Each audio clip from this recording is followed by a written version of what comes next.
It's not often that we see Liverpool play this badly. Today was one of those rare days. The amount of stupidity that I saw in this match was so infuriating. From start to finish, Liverpool were outfought, outmuscled, outrun, out anything you can think of throughout the match. From start to finish, it, I saw a pattern. Anytime Liverpool had the ball, an Arsenal player was pressuring him. I don't recall ever seeing a Liverpool player managing to flick the ball, past a defender, a jink of the shoulder, dribble past him, play the ball through the pressure lines, and get into space behind. I can't recall seeing that happen even once. Conversely, everything that Liverpool failed to do, Arsenal succeeded, and they did well. Every time a Liverpool player pressured him, drop off the shoulder, dribble left, dribble right,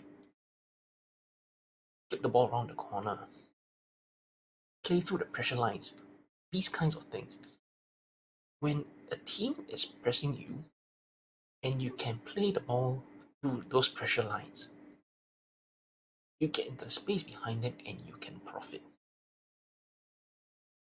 That is the trade off when it comes to a pressing team.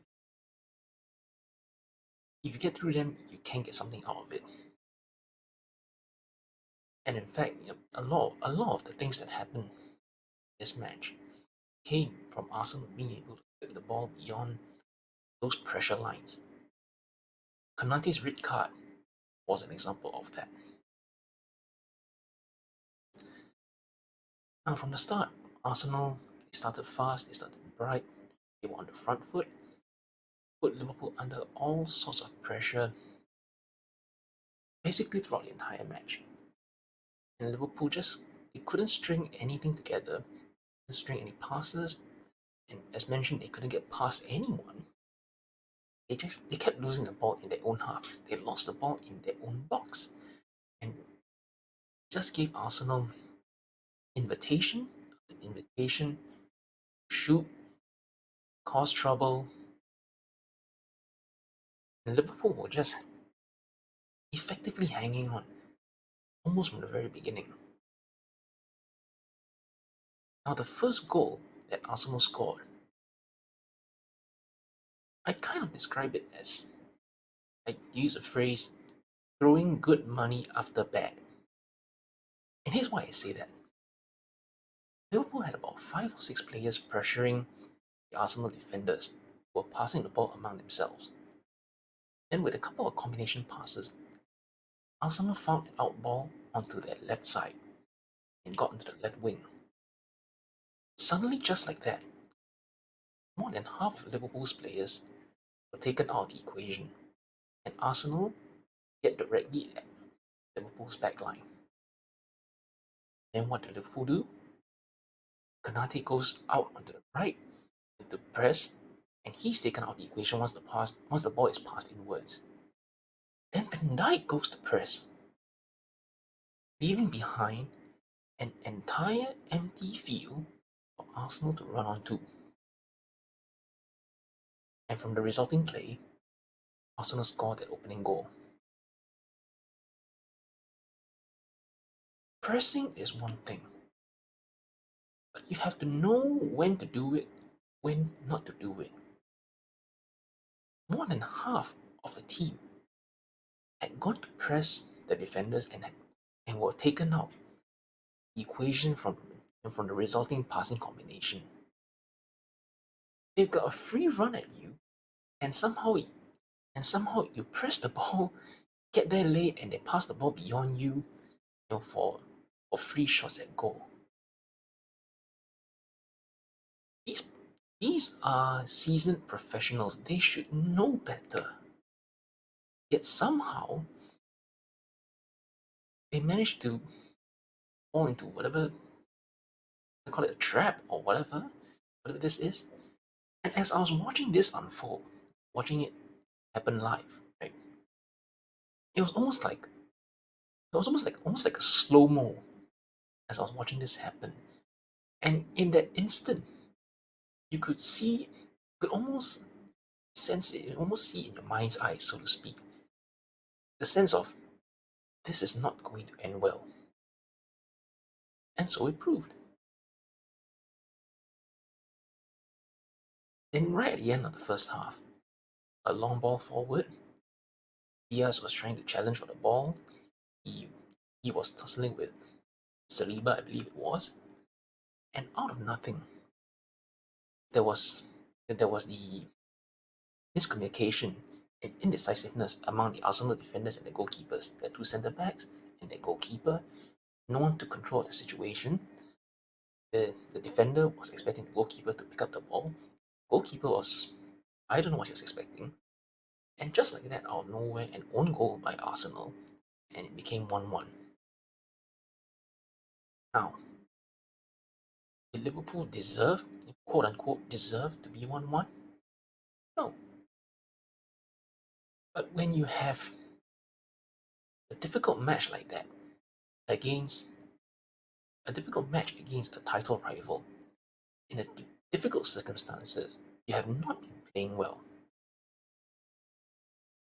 In a situation like this, sometimes it's not about what you deserve or what you think you deserve or anything related to the word deserve. It's about what you can make happen. What situations can you make happen? Just make something.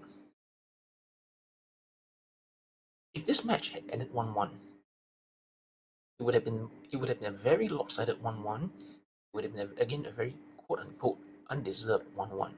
But given the situation that Liverpool were in as far as the league table is concerned, a draw would have kept Liverpool 5 points ahead of Arsenal. It would have been okay, job done, got some kind of result away at Arsenal, a very difficult place to play.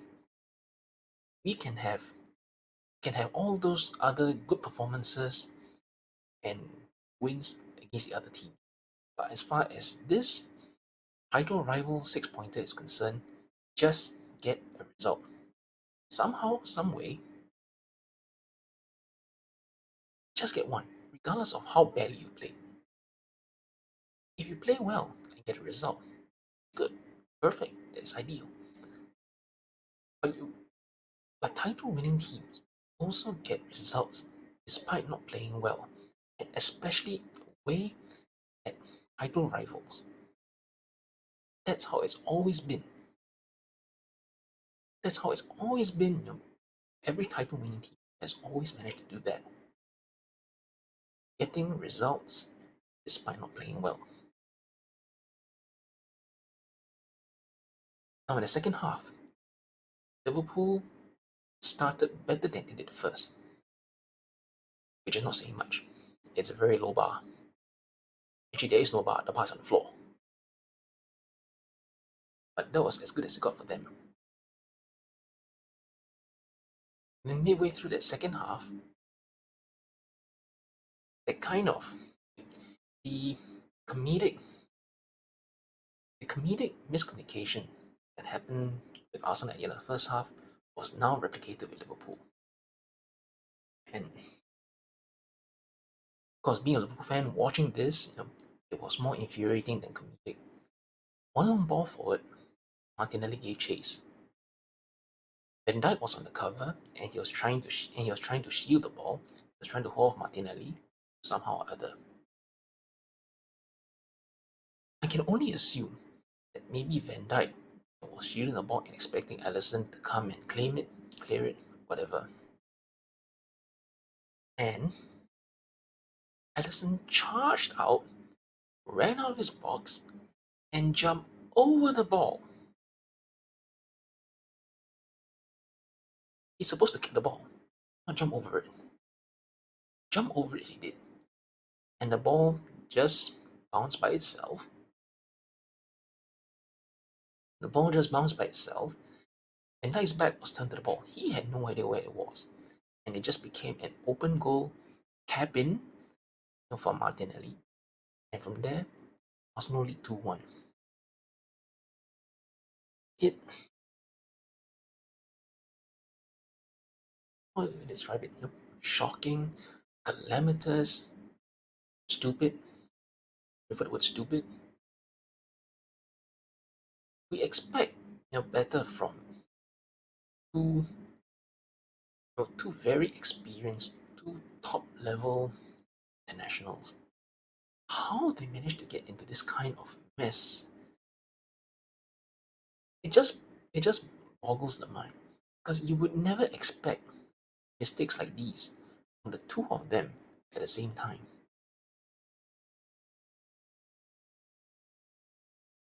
Liverpool, of course, they had it all to do now at this point, 20 plus minutes left, and as mentioned before, they simply couldn't make any headway into the match. They couldn't get past anyone. They There was no creativity in a sense, no guile, I should say. As mentioned, whenever Arsenal pressured Liverpool, they just ended up being forced backwards or bullied off the ball altogether. There was no cleverness, no guile, as I say, none of that. Flick the ball past someone and you get into the space behind that pressure line. Flick the ball beyond your man. Play a 1-2, get into the space. There was none of that.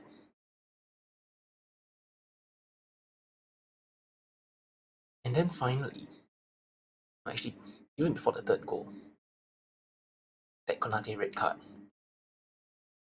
it was two yellows, and both yellows were in near identical situations. He is he's trying to pressure someone, trying to win the ball, but they flick the ball in a direction away from him. Can't get there. He hauls them down. Yellow card the first time, yellow card the second time. Both were very much the same kind of situation. And then for Arsenal's third goal at the end there, it was also that same situation. A ball out onto the left touchline. Trossard was sort of penned in by the touchline on his side and also front and back by two Liverpool players. But one flick in another direction, just drop off the shoulder and just jink like that. And he goes through the two Liverpool players. They are taken out of the equation. And he makes a run to the Liverpool box. Van Dijk is there, but he's not really putting any kind of pressure on him. He's not going to make a tackle or whatever. And then a low shot through Alisson's legs for 3-1, and that was the match done. Now, Alisson has saved Liverpool many, many times throughout the years. So I'm reluctant to fault him in any way because even the best of day, and I would just chalk this up to a bad day for Alisson. And let's face it, the entire team all had a bad day. Alisson was not the worst among them. That much I'm sure.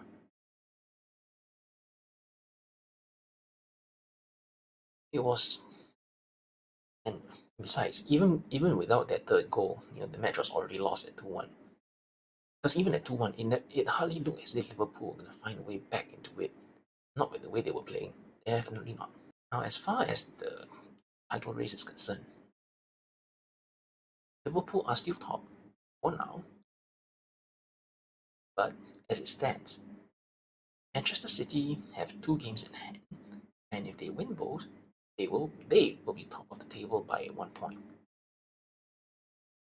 So the complexion of the title race will change if that happens. Arsenal themselves are also back in it. They are just 2 points off Liverpool now, and and if Man City were to win their two games in hand, they'll be 3 points 3 points separating the top three. So it is still very close. As mentioned earlier, Liverpool definitely needed to get a result somehow, some way in this match, no matter how badly they were playing. Mainly because just to keep Arsenal at arm's length. If they gotten a draw out of this, it would have been one of the most undeserved draws. Again, quote unquote, undeserved draws. But the result is the result. Get the result, get the point, and you can have all your good performances against the other teams throughout the rest of the season. Just this match alone, find some way to get a result, but they failed. Now, Liverpool are definitely still in the title race, but they have made it much harder for themselves.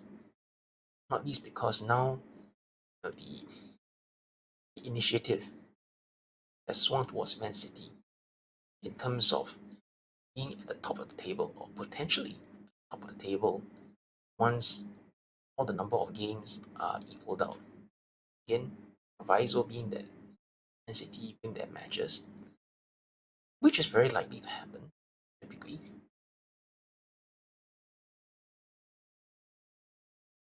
Liverpool have to pick themselves up. They definitely have to. There's still a couple of Premier League match weeks throughout the rest of February for the League Cup final at the end of the month.